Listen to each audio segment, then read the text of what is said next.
never really want to go do something as life-changing as surgery on an impulse.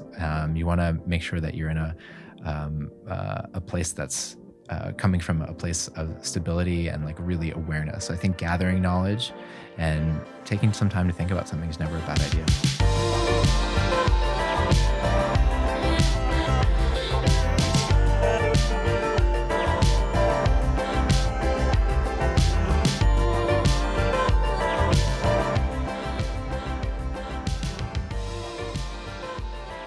Hello and welcome back to the Bianca Taylor podcast. Today I'm going to be talking about not just my personal experience with explanting, but cosmetic surgery with a returning guest, a really good friend of mine who's actually been such an important part of my explant and cosmetic surgery journey. He is a surgeon who specializes in fat grafting and body sculpting, Dr. Jon Kanevsky. Hey. So good to be back. I know. I'm so excited to see you and also just catch up because it's been a minute since I've seen you. It's awesome. What a cool way to do it. Yeah. So for my listeners who don't know about your work, maybe they didn't hear the first episode we did back in 2019, can you share a little bit about your journey becoming a surgeon and how your perception of beauty and all of that has impacted the way you work? Yeah. So I'll start where I am now and kind of work backwards. So I am a plastic and reconstructive surgeon. I specialize in aesthetic surgery of all over the body, but with a specific focus on body sculpting. So basically shaping and moving fat around the body to get a desired look or aesthetic. My journey into plastic surgery started, must have been about 15 years ago. Early in medical school, I took an interest in surgery, but then more specifically the art that is involved in plastic surgery. And when I say plastic surgery, I mean not just the aesthetic side, but also reconstructive. So that's taking care of patients after burns and trauma and facial injuries. I did a residency in plastic and reconstructive surgery, and then I did an additional year of aesthetic surgery training here in Los Angeles in Beverly Hills. That's when we met, when I first moved out here with my wife. So that's the journey I've been on. But ever since I've started practice, it's been this beautiful evolution of learning to appreciate people everywhere where they are on their journey with their body.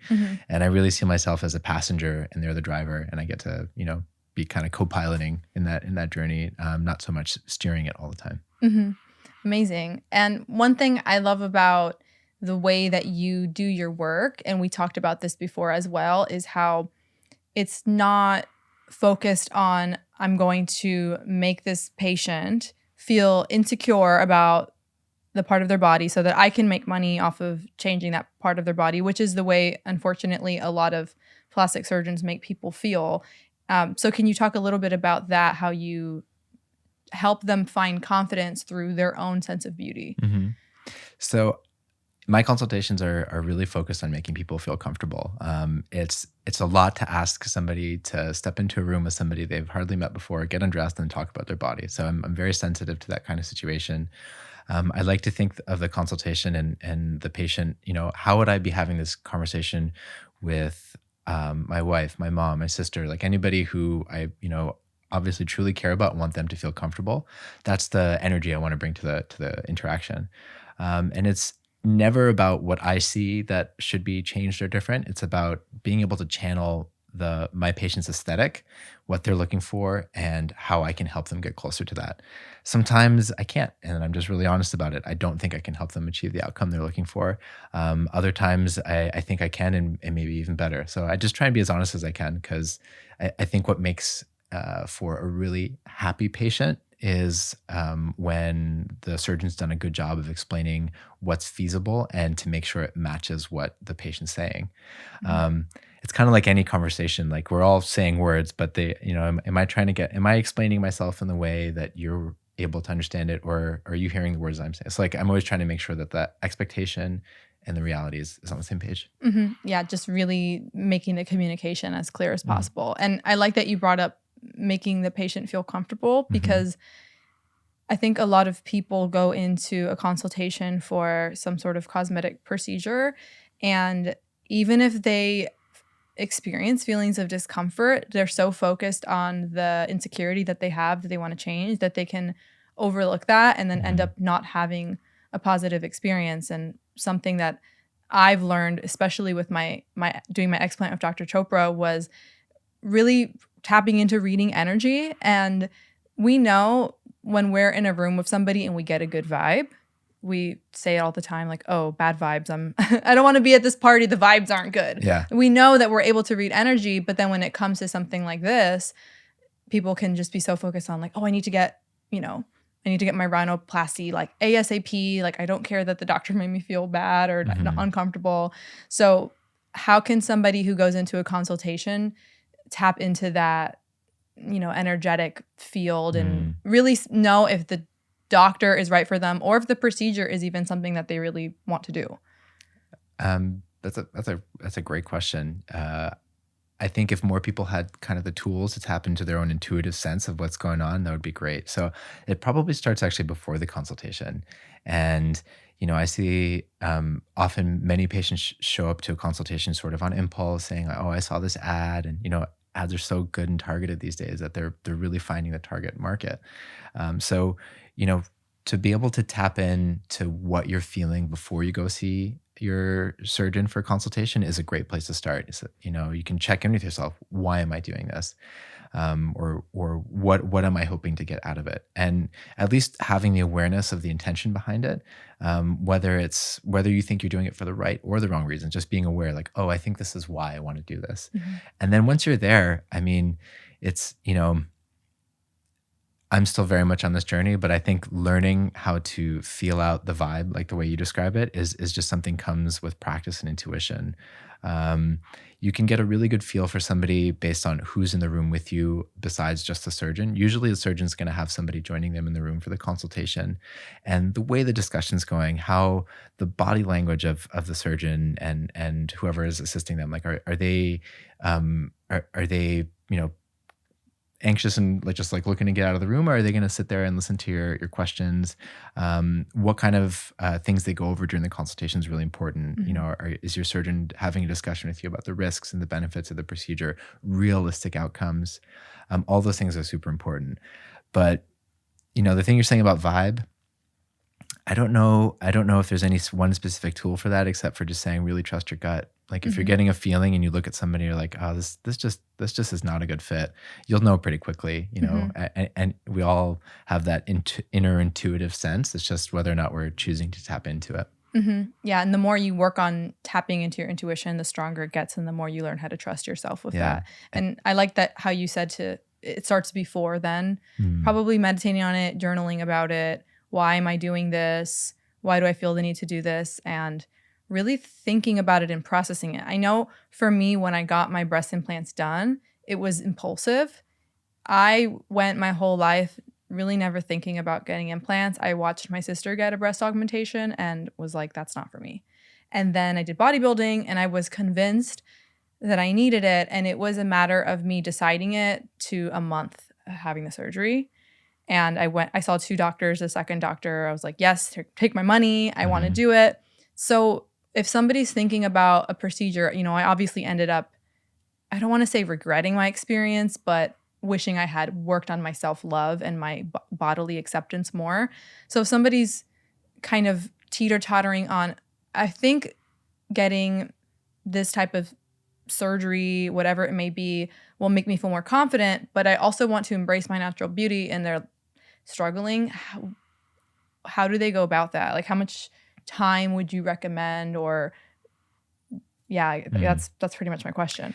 Um, So for me personally, when I'm doing consultation, I like to think, I tap into my vibe when I'm with a patient. And if I'm, it's totally normal to be nervous first time you're meeting a surgeon and going through it and talking about these sort of intimate details. But I'm always listening to my inner gut saying, like, is this person doing this procedure? Are they going to be happy with the outcome?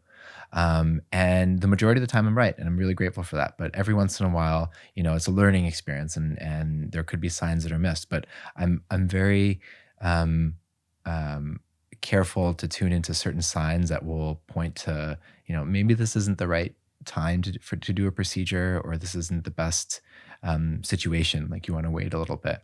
And whenever I get a feel for that, I just share with the patient. They're there. when they come to see me, they're there to gather information. And that's how I see it. This is like purely exploratory. There's no pressure to book. I'm never going to push a procedure on you. And I try and create that like partnership experience. Like, you're here to gather info. Let me give you all the info, and then you can take with it what you will.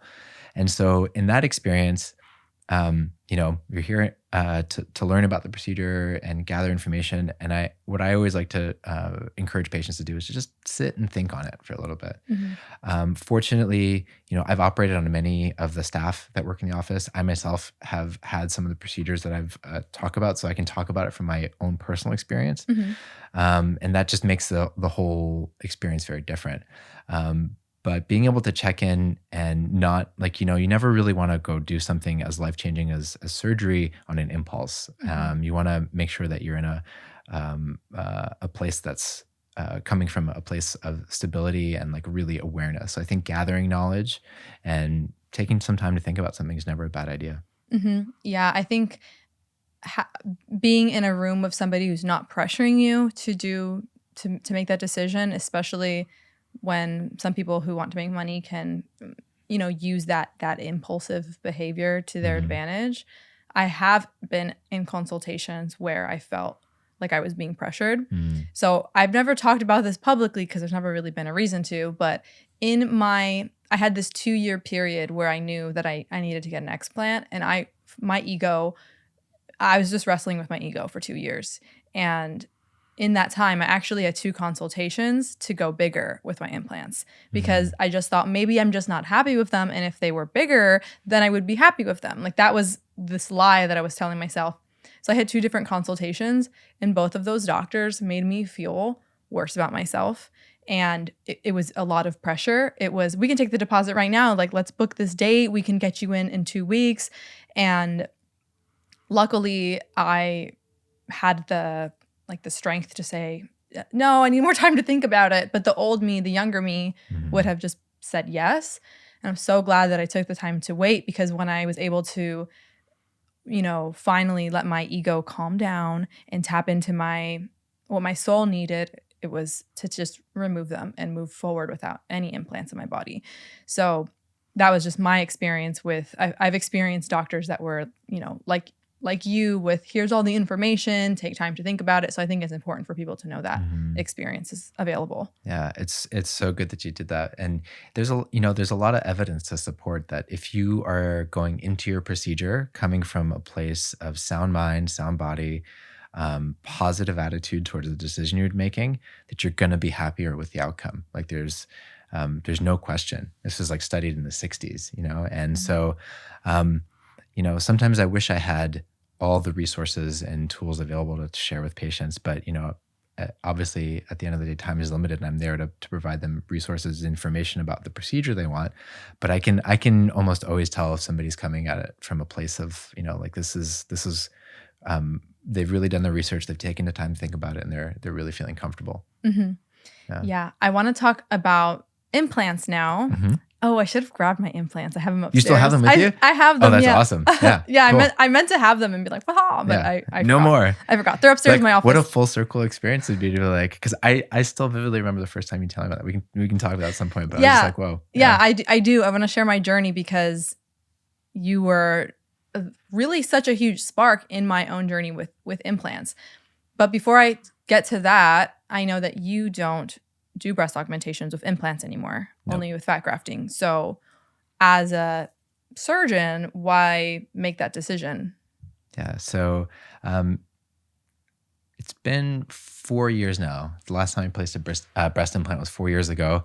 At some point during my training, I started to notice that more and more women were coming in after having breast implant surgery and having concerns about their health and the way they felt. And there was a huge community out there that I discovered in the breast implant illness community of women that were experiencing these symptoms. And, they're pretty broad, but they describe like a whole host of symptoms that could be attributed to autoimmune illness. And the truth is, I think the implant or the aesthetic industry has really not done right by this patient population for a long time. It actually started in the 80s. It might be the 90s, but there was a moratorium placed on breast implants. So the government was like, FDA was like, you can't, no more silicone-based implants. And then a ton of research was done afterwards to prove that they were safe, which I think is somewhat questionable, the way and how those studies were carried out. And then eventually, just recently, there was a resurgence of backlash against implants. But from my personal anecdotal experiences, I started to see more and more patients coming in saying like, I think these implants are causing problems. And I met some more close friends like yourself and other people that were sharing their experiences. And as a doctor, I said, I can't really conclusively understand if this is a good or a bad thing. Like, are implants actually causing these problems or not? But the point is, it seems like there's such a large signal out there that I don't think it's just noise. And that's what's becoming more and more true. It's that implants aren't bad for everybody, but it does seem that they do cause a significant amount of symptoms in some patients, and we just don't have the tools yet to figure out who they are good or bad for. And that being said, so I decided, like, this isn't a procedure that I necessarily want to endorse. And for a lot of the same reasons that what you described, what you felt like when you were a patient going through it, sometimes it can be a lifetime of maintenance. There can be complications with the implants.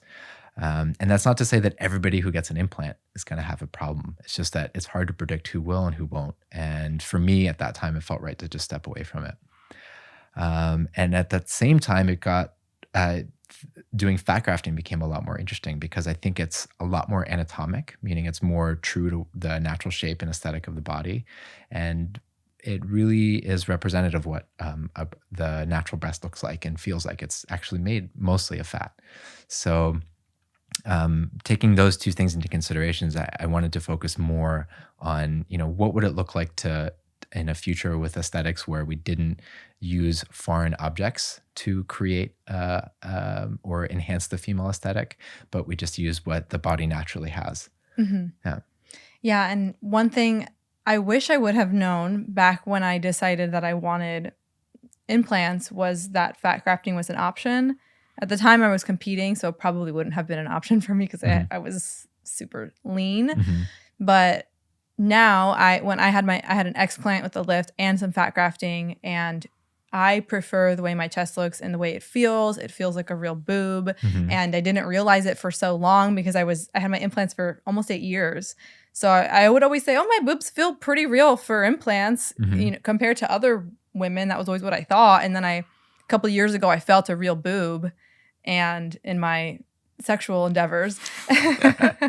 And I was like, wait a minute, my implant does not feel natural at all. Mm-hmm. And then I could not shake that thought. And that was before embarking on my journey of wanting to have an explant.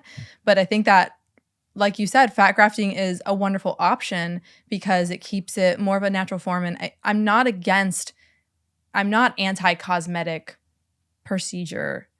I just don't feel like it's in alignment to put foreign objects inside of your body. It's not like wearing false eyelashes where you can take them off at the end of the day. Mm-hmm. It's not just a fun adornment that you wear to feel cute and then you take it off. Mm-hmm. It's inside your body, and then your body has this reaction. And I experienced so many of those. The biggest one was my mental health. Mm-hmm. I did not realize how much they affected my mental health Mm-hmm. because growing up, I struggled with my mental health on and off. Really looking at it when I started taking birth control pills when I was 15 was when my mental health started getting really shaky.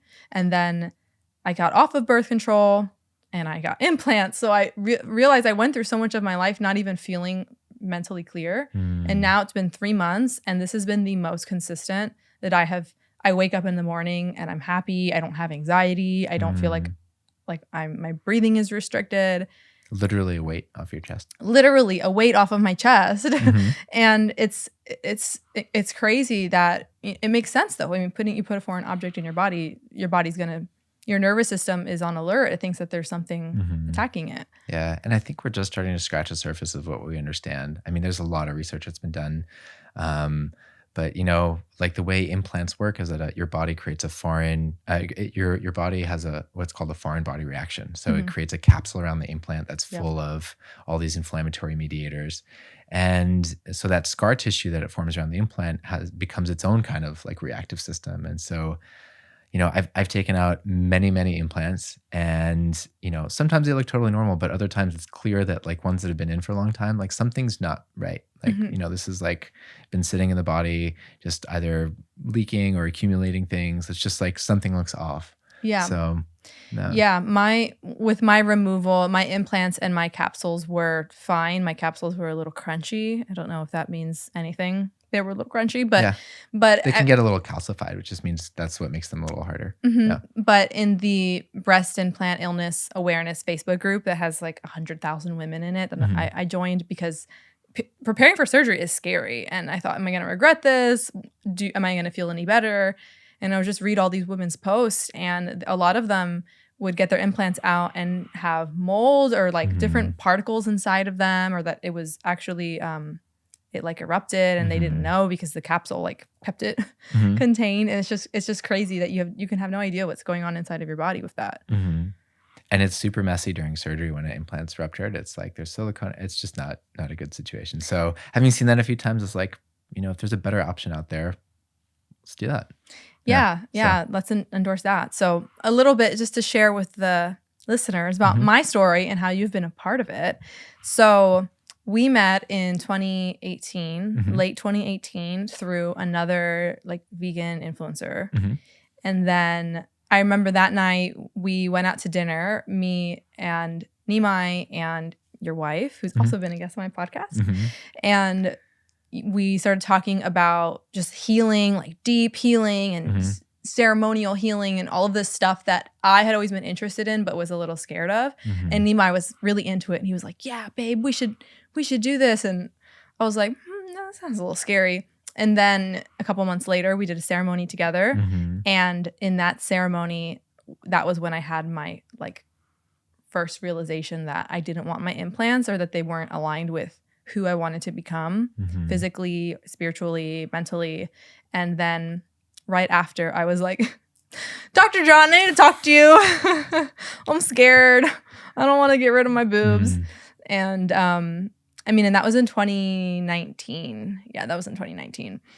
Yeah, I remember that moment well. And my first thought was like, how can I hold space for you in that process? Because I don't think I've ever shared this with you, but I knew in that moment when you told me, I was like, it's going to be a journey. And in my mind, I was thinking it's going to take some time, because it's one thing, it's not a quick process to come to a realization like that and then to take all the steps to get there. And I got to say, I'm really humbled, and it's beautiful to see you on the other side of this journey from when you first shared that with me, because it's not easy. Like, you have to, and I'm sure you're going to want to talk about this, but in my mind, I was thinking like, you have to confront and face all the things that brought you to the point that you wanted to do the implants. And then once you realize that you don't want them, then there's all the work that you already did, which is like going through the journey of the research and the, accepting the risks and like really thinking it through. So I knew when you shared it with me, I was like, I'm ready to help any way I can, but I knew it would be also a journey too. And I really appreciated that you were extremely honest whenever we talked on FaceTime about, I was like, what would this mean if I had an explant done? And you told me, well, some things to think about is you're going to have new scars. And, if you're ready for that, and fat grafting is an option, it's not going to be as full. It's not going to look the same, but it will give you some sort of result. And that allowed me to really process all of that extra stuff that I maybe wouldn't have thought about that could have been shocking, because at the time, 2019, me still had a lot more healing and bodily acceptance to go through. And like you said, confronting why did I get implants, and really just admitting to myself that I got them from a place of lack, from a place of feeling like my body naturally wasn't feminine enough. And then learning about, the beauty myth and how femininity is not limited by your physical body, and going on that journey. But it was really helpful to just have all of that honesty, because if I would have gone to, any surgeon, I don't know if they would have given me the same kind of honest experience, so it was really helpful. And then not only that, 2 years later, when I finally was like, I did another ceremony this year. And that's when I was like, yep, okay, this got to happen ASAP. And then I reached out to you to see if you would do it. You said you weren't doing explants, but you recommended me to Dr. Chopra, who was like perfect match for me, gave me exactly what I wanted, made me feel really safe, also good vibes. Yeah, very, very good vibes. I Just loved. I got to I think I mentioned this to you, but for listeners who don't know, I trained under him, so I got to experience his good vibes every time we were in the OR together, and he's awesome.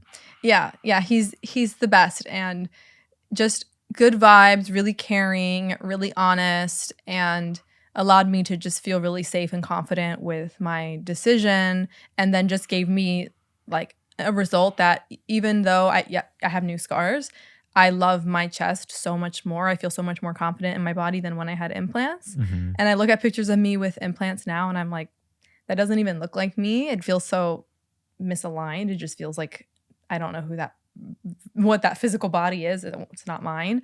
So, and I saw you on the day of my surgery too, because you were Oh, yeah, working in Beverly Hills nearby, and then you came by to see me off for surgery. yeah, So you've been like my little explant angel along yeah. the way. I'm happy to have been part of the journey. Yeah, Yeah. yeah. And it's awesome to see your evolution in that process because it's something um, I wish for all of my patients is Mm. to love yourself in every part of the journey.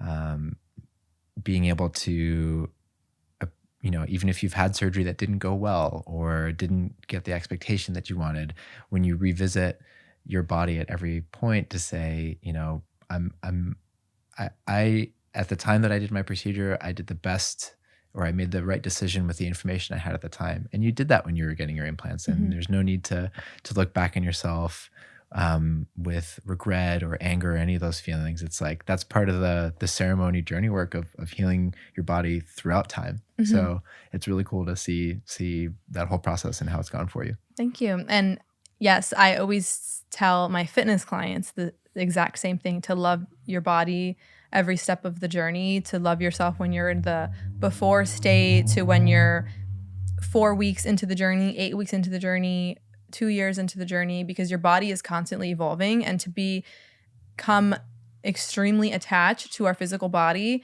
is not, it's not really a stable thing that we can hold on to. Our body's going to change. We're going to get old. Our boobs are going to sag. We're going to get wrinkles. It's just a part of being human. Mhm. And part of that is just accepting that fleeting vanity over and over and over, and loving every step of the way. And I think that I was in the past, 2-3 years, I was able to really like actually believe that and ground myself into it.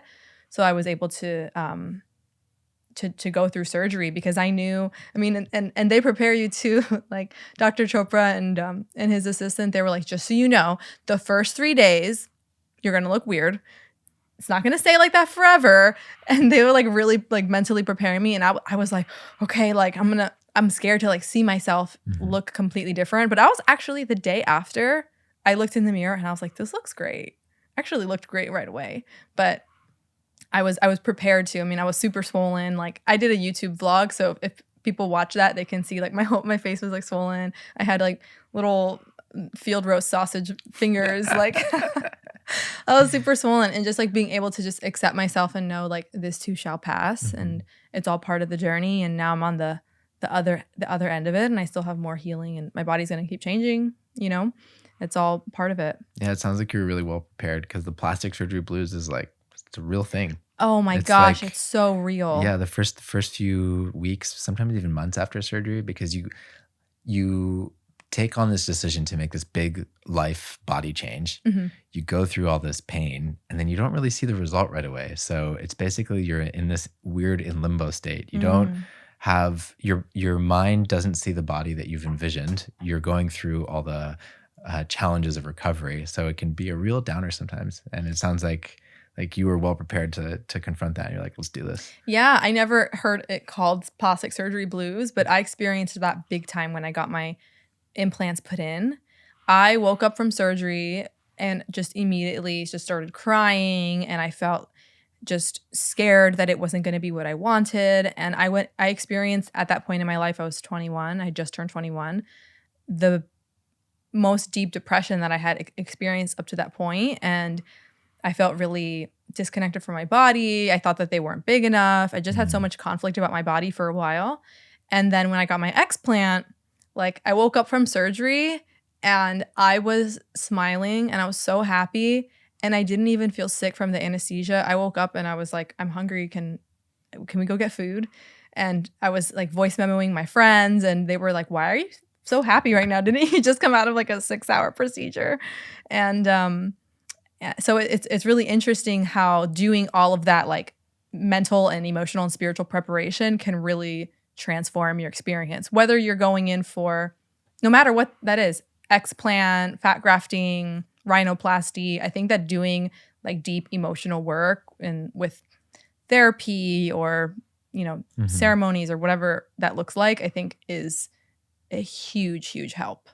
I just had this download while you're like listening to you talk about it, because in some ways, surgery in itself is its own version of a ceremony. You're in this altered state where you disconnect from your body, Mm-hmm. and then you arrive back, and you have to integrate all the new information that you're getting, and that it shows up in the form of your body. And the intention and the awareness you have going into it is also gonna sort of have a role in what you're feeling afterwards. So Mm-hmm. your first surgery, you went into it, maybe a bit apprehensive, maybe it was a bit rushed, maybe you didn't have the best feelings about your body, and then you come out of it like even feeling even more so, like really like like it was sounds like it was traumatic. Mm-hmm. But the second, doing the explant, you do all this preparation, you're in alignment, you feel like you're going the right direction, you come out of it and like you're a warrior, So Yeah. it's like it's kind of cool to see the difference there. Yeah, it really is. It really is a ceremony. And for me, my experience with the explant, on top of doing, years of, I'm going to therapy, I meditate every day, I've been getting really honest with myself, reading a lot of self-development,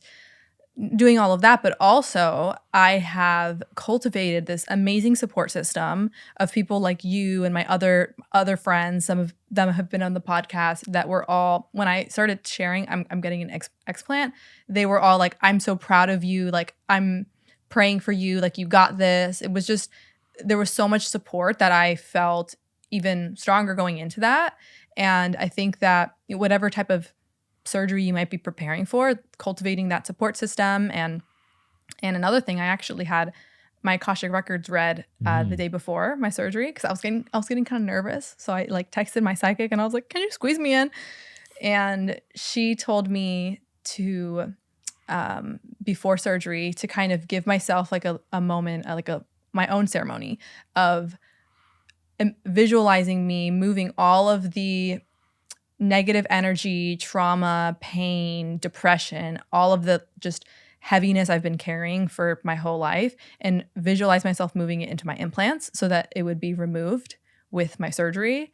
And I feel like that is legitimately what happened. I really did that. And like I said, my mental health has been so, so good over the past couple of months. And, she sent like a whole team of angels to support Dr. Chopra and his team. And it really was like this big ceremony. And it was a completely different experience than when I had my breast augmentation. I got goosebumps hearing it. That's awesome. Yeah. That's what I try and visualize, because when I do my surgeries, most of my surgeries now, the patients are completely awake. Mm-hmm. So it really is like an opportunity to be an active participant in the patient's journey. And I always like to try and do what you described a little bit, create some positive visualization, like let's really put ourselves in the future after this procedure. What are you going to be feeling? How is it going to, like, what's the version of you that you're going to be living? Because that's what they're leaving behind, in that ceremony. And it sounds like such a cool way to do that by putting it into the implants. Yeah. So if you know people that are getting explants, 10 out of 10 recommend. Yeah. Awesome. recommend doing that. Yeah. Something else I want to talk about. It's something that's been coming up for me recently, and then I watched a video last night, is about the Instagram face. You know what I mean? So there's this wave of popularity for people, but particularly women, to sculpt their image, whether their body and their face, to look a certain way. And it really started in, I want to say 2015 to now is when it really took off. And it's kind of been like a progression with Snapchat filters were first. And then there was Instagram filters, apps like Facetune came out. And then filler became more popularized. And then we see the Kardashian Jenner family, which are the kind of like the royalty of the West, and we see that, and there's this influence for everybody to like make their face look a certain way, like, and it's all kind of the same. It's like they want the cute slopey nose, right? The like high cheekbones, big lips, and I definitely have fallen victim to that myself, being somebody who's always on posting on social media. I became extremely influenced, and I haven't had any injectables for a couple of years now, actually, because as I've been on this journey of like preparing for my explant, I just stopped everything. I haven't had Botox or anything in a couple of years.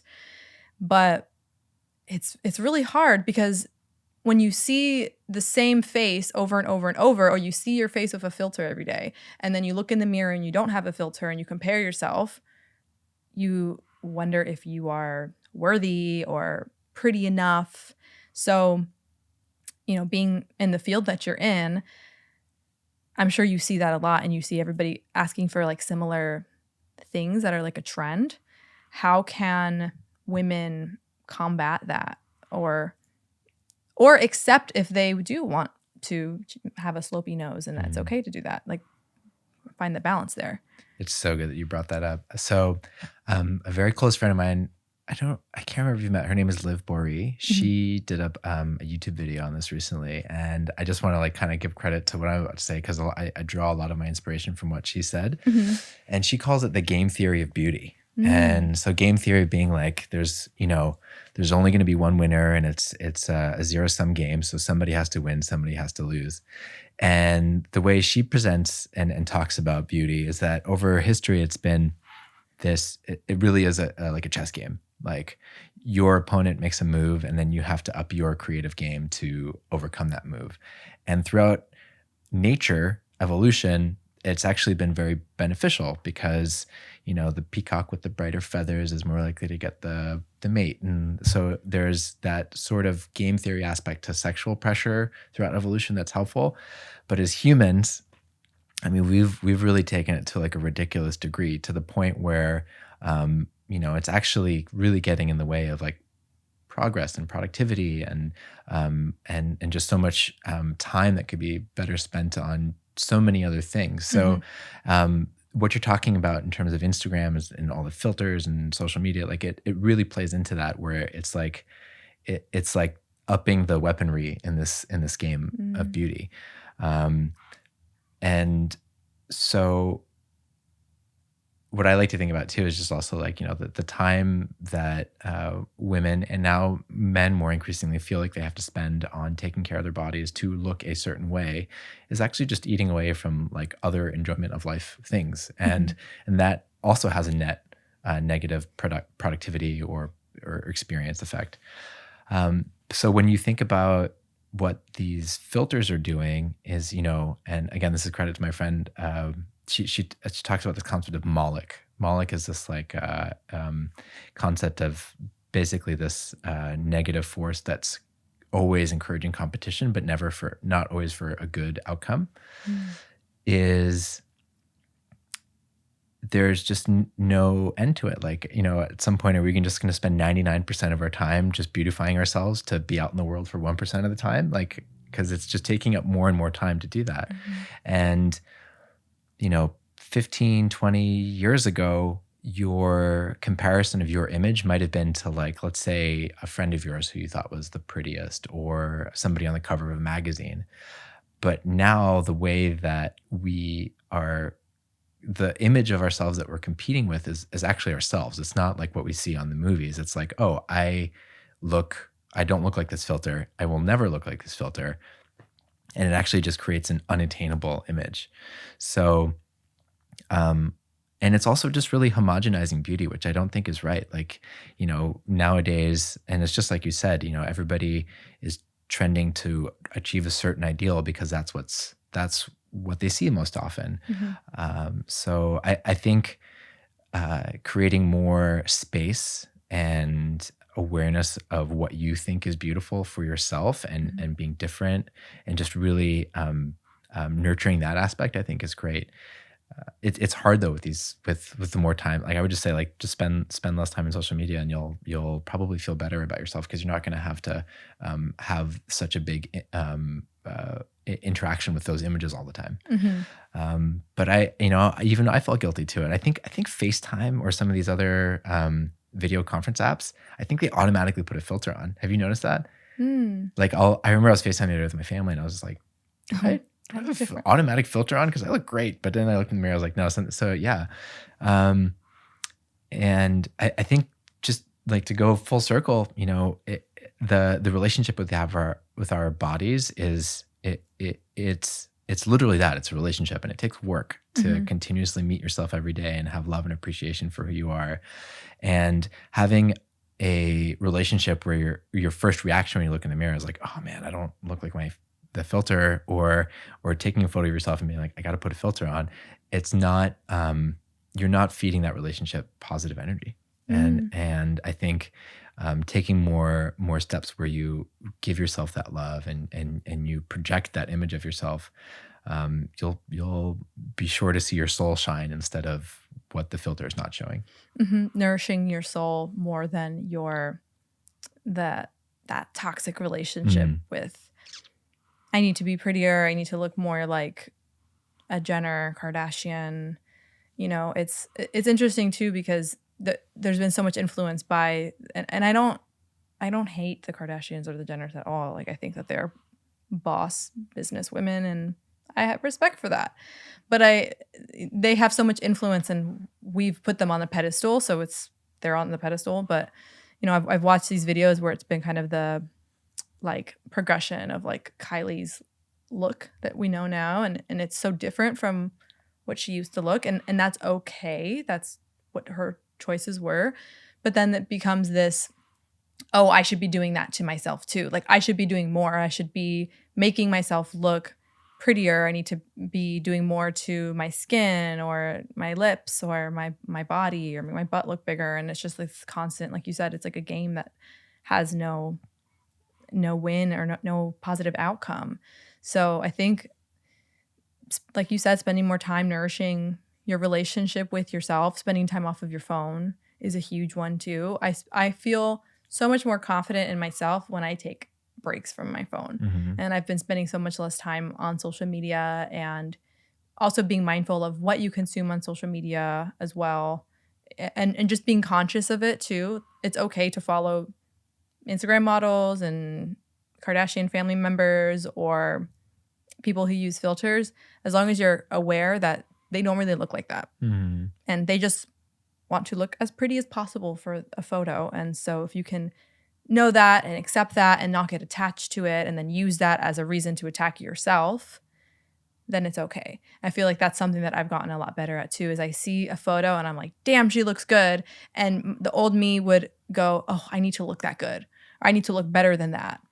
And now I'm like, she looks really good. Good for her. It's probably filtered, whatever. And then keep going, carry on with my life. And I think that having that like little pause of, okay, expand your self-awareness right here and, talk to yourself is really important. I love that you said that about awareness, because I think that's such a big part of breaking any habit or cycle, is catching, like the first thing you need to do to make sure you don't fall into the habits of the game is to realize that you're in the game. And what the moves that you're making that are reflective of being in the game. So in the beauty game, it's catching the moment where you're like, oh man, I need to look this way. And there's just so much pressure out there to feel and look a certain way. So just observing that you're like taking part in that experience, like you said, already puts you in a position where you can just hold the space for it and then just let it go. And I think you said this a little bit earlier too, is asking yourself, why do I want to look that way? Because as I've been on my journey as a feminist too, asking myself, why did I want bigger boobs? Why do I want, like all of these things? Like, why do I feel like my hair needs to be long in order for me to be attractive? I refused to cut any inches off. My hair's still relatively long, but it was a lot longer, and I cut like this much hair off. And that was maybe not seem like a lot, but that was like a big feminist statement for me, because I used to be like, I have to keep growing my hair longer and longer and longer to be sexy because that's what men like. And then once I finally realized that I was doing that because I thought that that's what men liked, I thought that I needed super long hair to fit the male gaze, or big boobs to fit the male gaze. And then I realized I don't want to fit the male gaze. Like, fuck that theory. And just realizing that and asking yourself, why do I want this? And then if it's not coming from a place of love, just spending more attention there. So that actually reminds me. So you shared the book with me, The Beauty Myth by Yes. Naomi Wolf, which I really enjoyed. And there was a quote from there that I remember highlighting and I wanted to ask you about. And it goes something, I may not have it exactly, but it was something like, women who find themselves, real women are threatening, but men who love real women are even more so. Mm-hmm. And I like meditated on that quote for a while, and I was like, I want to specifically ask you about that, because I just feel like there's so many different ways to think about it. But the quote kind of represents what you were just talking about, which is just choosing to do things to your body for reasons that you want to do them. Mm-hmm. Yeah, I love that quote, because I think that there is this like visceral reaction when we see people embrace their realness, their humanness. I don't like to say flaws, because like it's just human to have a body and whatever it looks like. If it has like folds or stretch marks or scars, it's just part of being human. And we have this visceral reaction, and you see like body positive influencers get attacked by people saying you need to go on a diet, if they're a size 14 or up. And it's because deep down there is like, it is threatening to see somebody just like own their realness and like own their real beauty and say like, I don't want to fall victim to the male gaze or the societal beauty standard that says that I need to be this size 0 Eurocentric beauty. And it feels really threatening to us, but a lot of people don't identify it as that. They just identify it as like, oh, I don't like that because it looks bad, so I reject it, and I'm going to project all of my angry feelings at it. But really, it is like that visceral feeling is like a threat, because it is somebody owning their real beauty, their real human beauty. All it does is shine a light on all of the real parts of yourself that you don't like or that you refuse to accept, and that feels very intimidating. And then second part of the quote, men who love real women are even more so, is all like, and women, That's why I wanted to ask you, because I wanted your slant on that specifically, because I was like, I love the quote, but I wasn't sure about how I felt about the even more so parts. That's why I wanted to get your take on I it. would say, I would first like change that. I'd like cross out men and put people because 100%. You ain't heteronormative, right? Love is kind of whatever. Yeah, the book was written 20 years ago, so a lot's changed. Exactly. And I think that it was written by somebody with like a heteronormative perspective at that time, so it wasn't in any way like anti-gay or anything. Right. But I think that at that part, like people who love, real women, or like people that accept their realness, like their real human beauty, are even more so. I suppose that's just saying that the people who don't have that visceral like reaction, it's because they love themselves too. So then it's like they go a step further, because not only are they love themselves and their humanness, right? Like whatever that is, body fat, stretch marks, body hair, scars, blemishes. They love themselves enough to not be threatened by that. And a step further, they love other people. They can see the beauty in other people beyond that. And that makes you extremely powerful. So that's how I perceive that quote. Is that how you perceve it? Yeah. Yeah. But I was like, it's a thinker though. You really got to think on it. I like that you brought it up. Yeah. And that's along the lines I was thinking. I was like, it's not just the people. I'm just going to take out men and women from my quote together. It's not just the people, how they see themselves. It's how other people see them. And like in doing so, we create like this positive feedback loop of like supporting the way that people see themselves. Yeah. Yeah. So, When you do that work, that deep work that allows you to really love yourself, love your body, own the parts of you that are aging, that are changing, that doesn't fit that societal beauty standard that people and women particularly feel so pressured to fit into. When you really own that and you start to really love it about yourself, you're able to start seeing that in other people. And the world just becomes a more beautiful place. Like my journey of kind of like coming out of that, like feeling stuck in that societal beauty box and the male gaze, and coming out of all of that and just saying like, I don't need boobs. Like I can cut my hair a little bit shorter. Like I don't have to wear makeup every day. Just doing that more and more. Like I don't care if I shave my legs. Like who cares? Like just doing that more and more, I see people differently.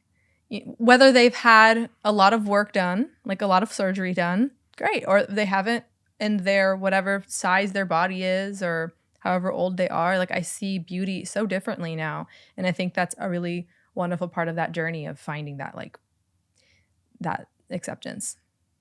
yeah, it's like we're just souls after all, right? Souls in Meat suits. I was just gonna say meat suits. Yeah, we're souls in meat suits. Yeah. I mean, when you boil stuff down to that kind of perspective, it gives you so much awareness. You know, it's like, you know, if any of us had like armor or something else on and we're going to go out in the world, like obviously it's going to get beat up with time. It is our physical material body. It's not who we are. It's getting it too attached to that is its own process that we have to work through, and detaching from our material body is important. I think over time, we're not going to take this with us to whatever comes next. You know, we have this meat suit for this short time, honoring it, loving it, treating it right, super important, and respecting all the things we do to it that we may not love at some point. I mean, you know, like it's the only one we get. Yeah. Exactly. Thank you so much. Yeah, my pleasure. Yeah. Where can everybody find you if they want to maybe have a consult with you or follow you on social media? Sure, yeah. Best place would probably be my Instagram. It's at drjon.k. So that's drjon.k. Perfect. Thank you. Yay. Thank you for coming again and having this conversation with me. I hope that people that listen to it feel inspired to really dive deep into their own internal dialogue that they're having around their own beauty. And if they feel called to have a procedure that changes their aesthetic, that they really take time to think about it and that they find somebody who's going to guide them in the most loving and safe and non-pushy, impulsive way. And I want to thank you. You're being a light for all of those patients and people in the future that are trying to see their body in a new light and have compassion as they go on that journey. So I think it's really, really awesome that you're being so open about sharing your experience. Thank you. Thank you so much. Thank you for watching. If you enjoyed this episode, please give it a share and give us a positive review on iTunes. I really appreciate it. Leave a comment below about your thoughts. And until next time, sending you love and light as always. Peace.